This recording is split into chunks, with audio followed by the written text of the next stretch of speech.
To second part जिसका नाम है रिजॉल्वर। और ये पार्ट शुरू होता है जहां पे लास्ट टाइम हमने देखा था कि एमसी ने सोर्ड चॉइस कर लिए है और हर कोई उसके फैमिली का सोच रहा है कि क्या उसने सच में पैट्रियार्क की सोर्ड चॉइस की, और वो सब शॉक है।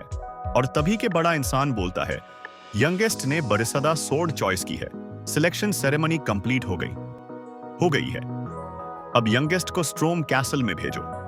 और अब सीन शिफ्ट होता है 6 साल बाद स्ट्रोम कैसल में, जहां पर एमसी बुक शेल्फ से एक किताब निकाल रहा है पर उसका हाथ वह तक पहुंच नहीं रहा है।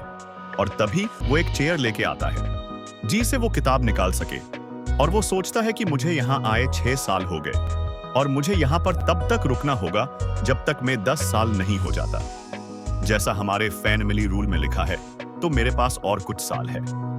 और तभी वो एक बुक निकाल लेता है और तभी हमें एक मैड के चीखने की आवाज आती है, और तभी वह ऐसी जाके उसे पूछता है क्या हुआ, और वो डरते डरते एमसी को बोलती है कि यंग मास्टर, आपके रूम एक डेड बर्ड। और तभी हमें एक बर्ड दिखती है जो मरी पड़ी है, और उस बर्ड को देखकर एमसी सोचता है इस पूरे कैसल में ऐसा बस 2 लोग कर सकते हैं।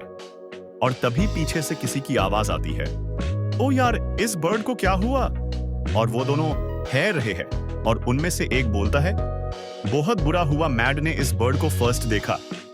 वो दोनों कोई और नहीं, वही 2 एमसी के भाई है जो फर्स्ट पार्ट में एमसी को मार रहे थे। उनका नाम है डेटोना रन कैंडल और उसकी एज 9 है। तभी दूसरा भाई बोलता है हमने वो बर्ड तुम्हारे लिए राखी थी, वह ये, पर उसका नाम हेतोने रन कैंडल है, उसके एज भी 9 है।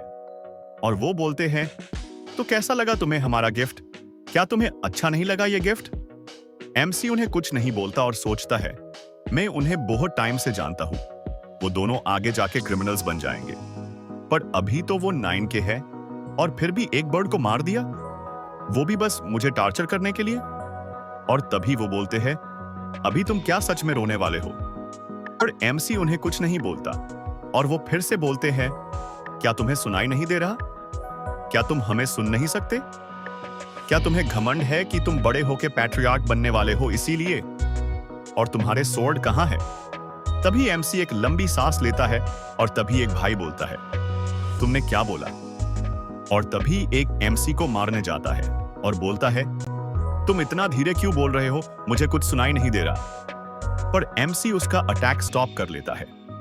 ये देखकर वो शॉक हो जाता है और एमसी की तरफ देखता है, और तभी एमसी बोलता है क्या तुम अपनी बड़बड़ बंद करोगे। और फिर एमसी उस पर एक अटैक करता है।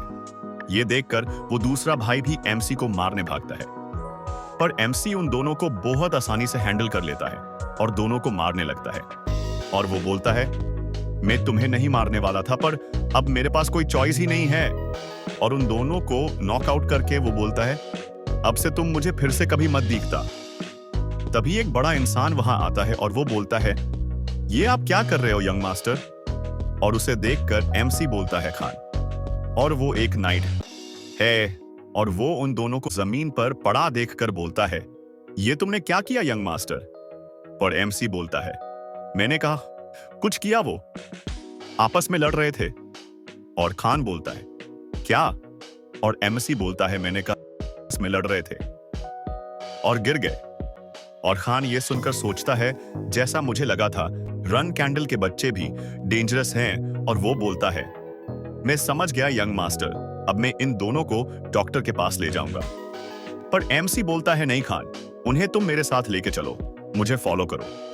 और तभी सीन शिफ्ट होता है बाहर की तरफ जहां पर बहुत बारिश हो रही है और एमसी उस बर्ड को गाड़ दिया है। और तभी हमें दिखता है कि वही पर पास में उसके दोनों भाई भी बेहोश पड़े हैं। और तभी खान बोलता है यंग मास्टर जिन, क्या आप सच में उन दोनों को यहां पर ऐसे छोड़ के जाने वाले हो। और जैसा आप देख रहे हैं बारिश भी तेज हो रही है। और तभी एमसी बोलता है ये उनके लिए जरूरी है, उन्हें पता होना चाहिए उन्होंने क्या किया है। और खान बोलता है जैसा आपका ऑर्डर। और एमसी वहां से जाने लगता है। और एमसी को जाते देख खान सोचता है मैंने जो यंग मास्टर के हाथ पे देखा वो जरूर ओरा नहीं था, और वो माना भी नहीं हो सकता। और अगर ऐसा है तो ये एक बड़ी प्रॉब्लम है और ये बस कुछ बच्चों की फाइट नहीं है। मुझे ये सब पैट्रियार्क को रिपोर्ट करना होगा।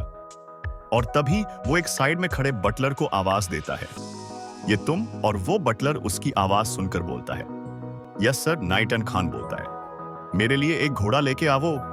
और ये सब हमारा एमसी उसके रूम से देख रहा है और वो सोचता है, मुझे पता था कि ये बात बताने के लिए फादर के पास जाएगा।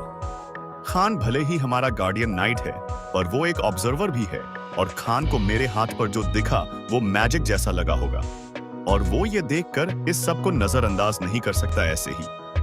और एमसी सोचता है, ये शैडो एनर्जी है, प्रूफ ऑफ कॉन्ट्रैक्ट विद सोल्डरेट। और इसी पावर के वजह से मुझे पता है कि उसका कॉन्ट्रैक्ट इस लाइफ में भी मेरे साथ है और इसी पावर के वजह से मैं मेरे कर्ज से बच पाया ब्लेड इल्यूशन से। और अब इस लाइफ में वो वीक जिन रन कैंडल नहीं है और मैं मेरे लास्ट लाइफ से बहुत अलग लाइफ जीने वाला हूं इस बार। और अब एक ही बात बची है, मेरे फादर से मिलना। तभी सीन शिफ्ट होता है जहां खान नीचे झुककर बोलता है, बस इतना ही सर।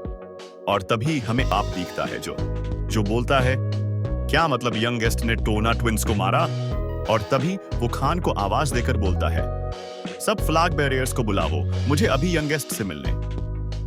और तभी हमें कुछ और एमसी के भाई बहन दिखते हैं और तभी एक लड़का बोलता है, सब 7 फ्लैग बैरियर्स और 200 नाइट आन ओमेगा के जी को है। और तभी हमें कुछ और लोग दिखते हैं और तभी एमसी का बाप बोलता है, चलो हम अब स्टॉर्म कैसल में जा रहे हैं। और तभी हमें दिखता है एक बड़ी सी आर्मी और कुछ लोग और एमसी के बाप जो जा रहे हैं एमसी से मिलने स्टॉर्म कैसल में। आज के लिए इतना ही, मिलते हैं नेक्स्ट पार्ट में जिसका नाम है मीटिंग।